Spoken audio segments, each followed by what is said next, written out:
शराब और औरत, औरत और शराब, हम कनेक्ट करने की कोशिश कर रहे हैं जो रिसर्च के में हमारे पास जो डाटा अवेलेबल है। और तो इस वीडियो में हम बात करेंगे हेल्थ रिस्क क्या है इन रिगार्ड्स टू फीमेल्स, शराब पीने के औरतों के हिसाब से क्या रिस्क हैं, राइट। पहली बात तो हम ये समझ लें कि अगर हम डाटा उठाएं या अगर हम रिसर्च का डाटा उठाएं तो एक तो, और हम बात कर रहे हैं पिछले 20 साल का डाटा, फेयरली बड़ा डाटा है, 20 साल कम नहीं होता। 20 साल में ही ज्यादा मॉडर्नाइजेशन या ये अल्कोहल की बीमारी बढ़ी है। बीमारी कहूंगा इसको, आदतन मतलब बीमारी, डिजीज की बात नहीं कर रहा। तो जो अल्कोहल रिलेटेड डिजीजेज हैं हॉस्पिटल में, मैं पिछले 20 साल की बात कर रहा हूं, वो बड़ी हैं फीमेल्स की। इमरजेंसी विजिट्स बड़ी हैं औरतों की हॉस्पिटल्स में, इमरजेंसी हो गई कि पी के, हॉस्पिटलाइजेशन एडमिट कर ली गई वो भी बड़ी हैं, और डेथ्स वो भी बड़ी हैं। हॉस्पिटलाइजेशन, इमरजेंसी विजिट्स और डेथ्स पिछले 20 साल में काफी बड़ी हैं अगर हम कंपेयर करें उनके मेल काउंटर पार्ट से।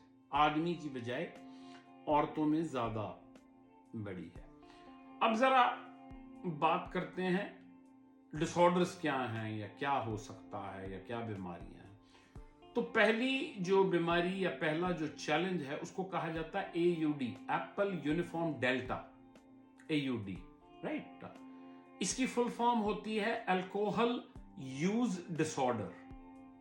अल्कोहल यूज डिसऑर्डर, इसका क्या मतलब होता है कि एक औरत ने शराब पीनी शुरू की, अब उसके पास एबिलिटी नहीं है कि वो रुक जाए या कंट्रोल कर ले अपने आप को। कंट्रोलिंग पावर इंपेयर्ड हो जाती है। आपने ये सुना होगा इंपेयर्ड ड्राइविंग, कंट्रोल नहीं है अपने ऊपर। तो औरतों में बायोलॉजिकली ये ज्यादा होता है कि ना तो वो रुक सकती हैं ना कंट्रोल कर सकती हैं। अच्छा, ये भी रिसर्च में देखा गया है कि चाहे कितनी भी सोशल कंडीशनिंग हो, चाहे कितनी भी काम के ऊपर उनके फर्क पड़े या कितना भी उनकी हेल्थ के ऊपर फर्क पड़े,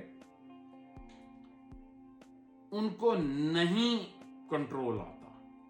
उनको समझ में भी आ जाए ये चीज मुझे सोशली बायकॉट कर रही है या हार्म कर रही है, मेरे काम में दखल दे रही है, या मुझसे काम नहीं हो पा रहा, या मेरे को जो है वो हेल्थ मेरी खराब होती जा रही है, लेकिन औरतों को कंट्रोल करना पॉसिबल नहीं होता in comparison to males. AUD, right, alcohol use disorder इसको कहते हैं।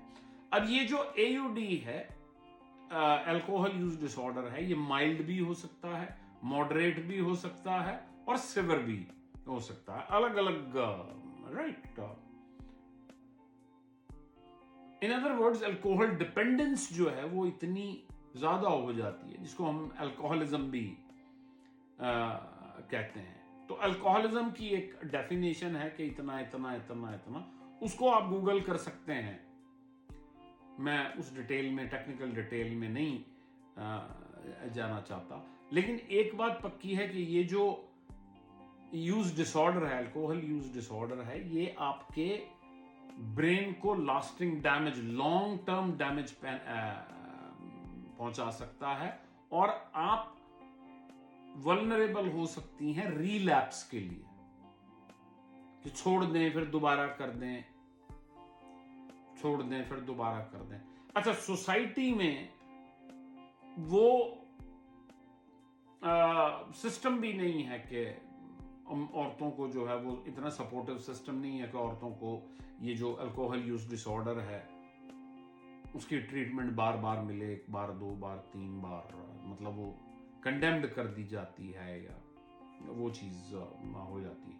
तो सोसाइटी जो है वो इतनी ओपन या इतनी सपोर्टिव नहीं है उस औरत के लिए जो ड्रिंक करती है। ठीक है, मेरे ख्याल से इतना बहुत है, क्योंकि गड़बड़ हो जाएगी।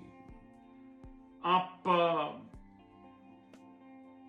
मुझे सपोर्ट करने के लिए, मोटिवेट करने के लिए वीडियो को लाइक कर दें, अपने लिए सेव कर लें, किसी फ्रेंड या फैमिली के साथ जिनको लगता है कि आपको, मतलब अगर आपको लगता है कि उनको फायदा हो सकता है, उनके लिए उनके साथ शेयर कर लें।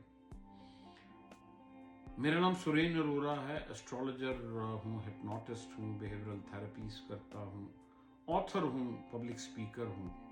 कोई इशू हो एस्ट्रोलॉजी या पर्सनालिटी रिलेटेड तो मुझसे जरूर बात करें। अगले वीडियो में बात करते हैं और मेडिकल इश्यूज की या और चैलेंजेस की। Stay tuned. Thank you.